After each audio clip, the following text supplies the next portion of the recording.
বিএনপির ভারপ্রাপ্ত চেয়ারম্যান তারেক রহমান শিগগিরই দেশে ফিরবেন বলে জানিয়েছেন দলটির স্থায়ী কমিটির সদস্য সালাউদ্দিন আহমেদ। রাজধানী ডিপ্লোমা ইঞ্জিনিয়ারিং ইনস্টিটিউট কাউন্সিল হলে জাতীয়তাবাদী আয়কর আইনজীবী ফোরামে আয়োজিত আলোচনা সভায় এসব কথা বলেন তিনি। জানান, তারেক রহমান যেদিন দেশে ফিরবেন সেদিন দলের জন্য অবিস্মরণীয় এক ইতিহাস তৈরি হবে। পাশাপাশি সেদিনই বিএনপির জাতীয় নির্বাচনের অর্ধেক প্রচারণা হয়ে যাবে।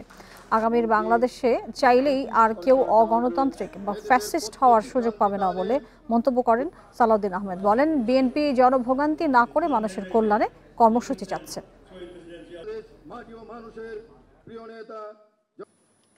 আমরা এখন নির্বাচনী আবহের মধ্যে আছি। সারা দেশে নির্বাচনী আমেজ সৃষ্টি হয়েছে। অতি শিগগির আমাদের নেতা জনাব তারেক রহমান বাংলাদেশে প্রত্যাবর্তন করবেন। সেদিন বাংলাদেশের নির্বাচনের সমস্ত কিছু প্রতিষ্ঠিত হয়ে যাবে ইনশাআল্লাহ।